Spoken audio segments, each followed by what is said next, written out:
of education in business. I mean, that's what I did, and I thought it was awesome. It's great. Yeah. Thanks. Probably read my book, probably help as well. Yeah, sure, everything not to do. Hi Tom. I'm sure I read somewhere that McDonald's are always looking to reduce the number of steps that you have to take to actually produce a burger. If they can get a machine to do something in 3 steps rather than 4 steps, and they just go off and buy it. Is there any application to that in the pizza business? In terms of technology of making the, is there any ways to you focus on that? Oh, look, we focused on serving them in 2 minutes. And we sold a range of 4 of the products constantly in 2 minutes, and as far as the production of them, if we could have found a way to do it faster and quicker and better, I would have done it. You know what I reckon the next billionaire is? Someone who actually works out how to make coffee fast. Because that just gives me the shits. You're standing there and you're waiting and it's like, you know, probably only 2 or 3 minutes and someone's standing there trying to work out how to grind the beans and all the other bullshit. So, yeah, anyone work that one out and I'll make a squillion.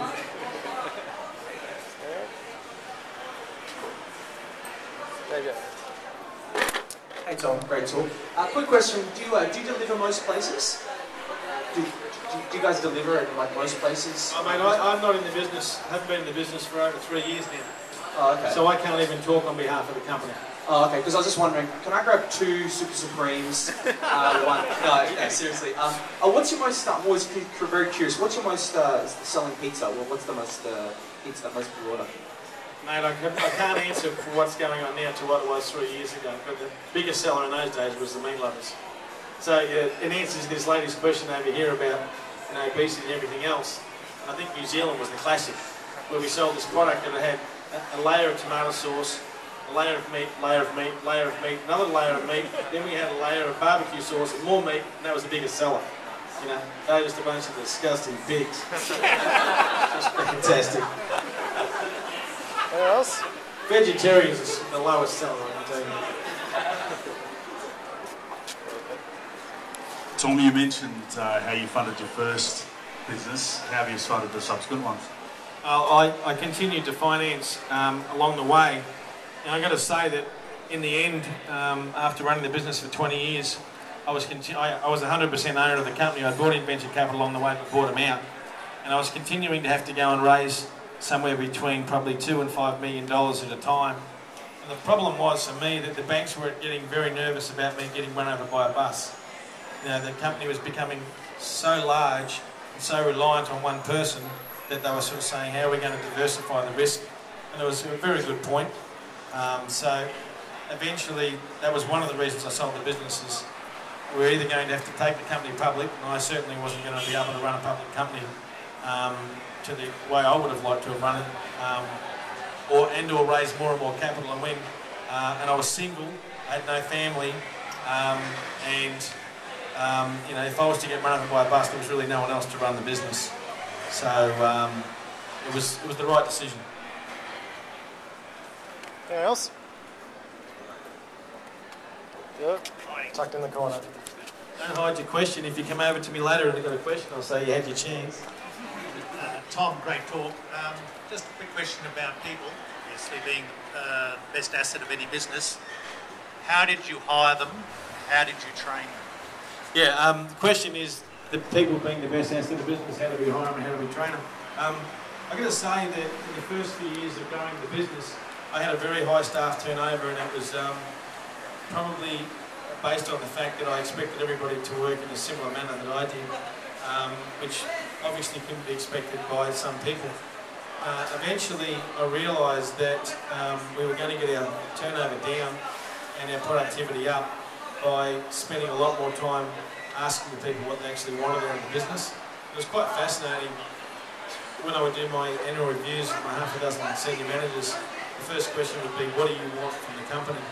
And usually it wasn't money, it was time to spend with families. Some of them would want to start work at 10 o'clock in the morning so they could spend time with their kids. Whatever it was that they wanted, that was the approach. Now, the single most important thing is employing the people with the right skills for the job. It's the right person for the right job. But I actually was a very strong advocate of the word culture.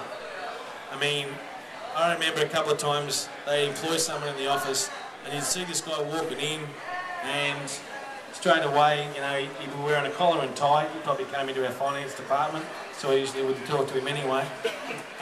He'd have a completely unusual look for the company and the business, and I'd know straight away he probably wasn't going to last because he culturally didn't really fit in with the business.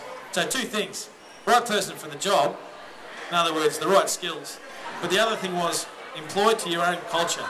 If you've got a certain culture, and I sort of used to highlight our culture of being, you know, retailers, that's the kind of person that you want. It doesn't matter if they're the bank counter or the lawyer, they've still got a certain culture that will fit with you. And I think that's really critical. But we got our staff turnover down to less than 4%. I had about 100 staff in the office when I sold the business, and it was unbelievable. I used to walk around at 6:30 at night and ask people why they were still there, if they were there. And it really got the turnover down and kept the people happy. Anything else? Alright, last one. Yeah, good talk, Tom. Obviously the internet came around halfway through your 20 years with Eagle Boys. Can you share with us some of the ways you've harnessed the web to help your company? Look, I've got to say it was an area that I wasn't very skilled in. You know, we brought in the standard stuff, the online ordering system in 91, 92 I think it was. Very expensive, it was clunky, it was hard to deal with. I know the business was heading into internet ordering and iPhone ordering when I sold out. So technology was an area that it really did surpass me. When I was at school there were no computers. There was no computers at all, so I really had to learn from the other direction. So I can't really answer you well on that. But sometimes people sort of saying, you know, the technology helped you greatly. I used to argue the whole point about even having online ordering and fax ordering, because when we first started doing fax ordering, people would fax through the order and ring up and say, "Did you get my order?" "You idiot, why don't you just call me?" One more question? Do you want to jump in? Gentleman over the back here. Just a quick question about when you decided you were going to franchise. How did you find a location and where you were going to find that location? What did you look for? Were there any key elements? Yeah, look, when you're running a franchising business, there are absolute principles of the business. One of them is your site selection criteria. The other one is your franchisee selection criteria. The other one is your operational must-haves and must-have-nots, you know. And there's something that needs to be analysed on an annual basis. Because when we first started the business, we were a delivery business. 90% of the business went out in a car. And, you know, wind forward 16 years later, 80% of my business was going through a drive-through. And I remember meeting Bob Jane once, he's hilarious. And he said to me, "Yeah, I had some arsehole stand up at one of my conference once and say, we should get into tuning cars." And I said, "Yeah, right, McDonald's will sell breakfast next." And they did, so yeah. One more big thank you for Tom.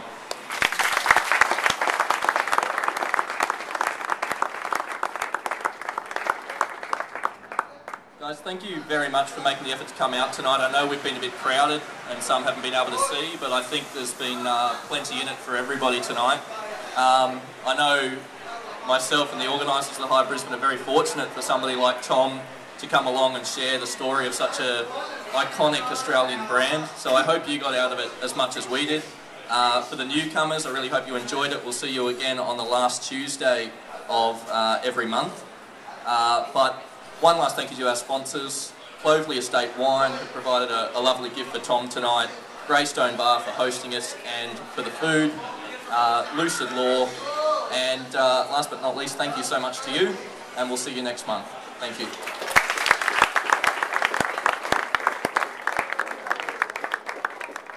Sorry, one more thing. Don't forget to come and make the most of Tom's time here. Buy him a beer, have a chat, ask the questions that you didn't get the chance to, and come and check out the book. I highly recommend it. Thank you.